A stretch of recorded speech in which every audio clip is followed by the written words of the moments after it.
For the first time in my entire life, I spent exactly 3 months rereading the exact same book nonstop every day. And that book was this one right here, Inner Engineering. Now, the first time I read this book, I was trying to read one book a week. And so I picked up this book, started reading it as per usual, and then all the information went through one ear and out the other. And so I picked up another book, and that was the end of it. For the parts that didn't immediately spill out of my ears, I did find them very confusing, but really interesting at the same time. So about a year passes, and I'm no longer reading a book a week anymore. So randomly, on a complete whim, I decide I'm gonna reread the book again. So I'm rereading the book, and for some strange reason, this time I'm rereading the book. It's still very confusing, but more captivating this time around. Mostly because I'm not forcing myself to try to speed run it because I'm reading a book a week.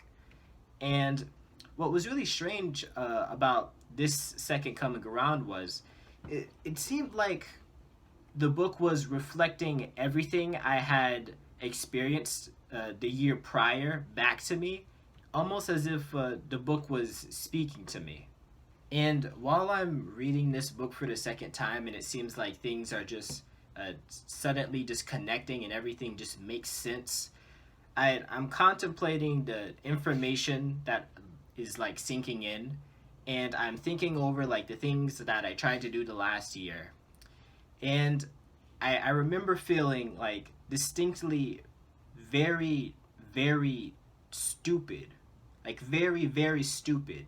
Because uh, last year I had tried so hard to make the things that I wanted to do work. And it just seemed like trials and tribulations happened. And reading that book, it just seemed like every little thing and every little problem that I had could have been so easily avoided had I just listened to the book the first time coming around. Because looking back, it I thought that I was progressing, but it just seemed like even though I thought I was progressing, I was in the exact same place with just slightly different circumstances. Like I was sprinting super duper hard, but it was like I was sprinting in a hamster wheel, thinking I was getting somewhere, but I was in the exact same place the entire time. So I noticed over and over this exact same pattern of me thinking I'm getting somewhere, thinking I'm there, but really being in the exact same place I was to begin with. And even in the book, Sagura talks about like the cycle of karma and how you think you're gonna be somewhere, but you just keep repeating your compulsions, and it's like a cycle, literally like a hamster wheel cycle. And yoga is about breaking said cycle and moving forward instead of being in the same place.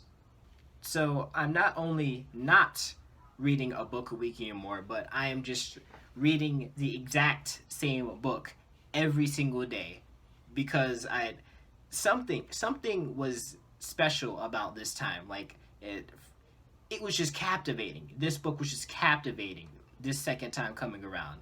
And I knew the pain of reading it the first time, but it spilling out of my ears. And so I didn't want to make that happen again. And so I wanted to really make it stick, and I just stuck with it like 30 minutes every single day. I usually like to like a diversify. Oh wow, more Guru books. I usually like to diversify with like a different book a week or so, but this time every single day the exact same book. Like it had to stick this time. This time I didn't want to pick up the book and then drop it immediately because of some fanciful idea, and because I didn't want to make the mistakes I had made in the past that the book was clearly like reflecting back at me. So over time, very, very slowly over time, Uh, the sentences in the book went from confusing to illuminating to making like a lot of sense because he speaks very logically in the book. So I did that for 3 months straight. Very happy I did because uh, like the little practices in the book, the sadhanas, I think I'm pronouncing that correctly. The sadhanas in the book are is very great. The way he constructs his sentences is very great too. Makes a lot of sense, and even like they aren't in the book, but they're like practices he teaches online called Isha Kriya and Upa Yoga. Those are fantastic too. Like much better than the past meditations I had been doing in the past. So yeah, there's something really special about the way he gets his point across, and it really helped me see things clear. And every book, and this is so strange, every single book, but this first one especially, every single book has been light years ahead of everything I have read in the past in terms of quality. I don't even get this because I've been reading for a while, but there's something special about this book and like the way he makes other books. There's something special I don't get about it, but it's just fantastic. And there's this other practice. It's slightly unrelated, but there's this other practice that he teaches uh, that goes along with his inner engineering program called Shambhavi Mahamudra. I think I pronounced that one correctly. And I've been super hyped to learn that, and I am excited to learn it. So that's pretty much the entire video. Thanks for watching. And while I'm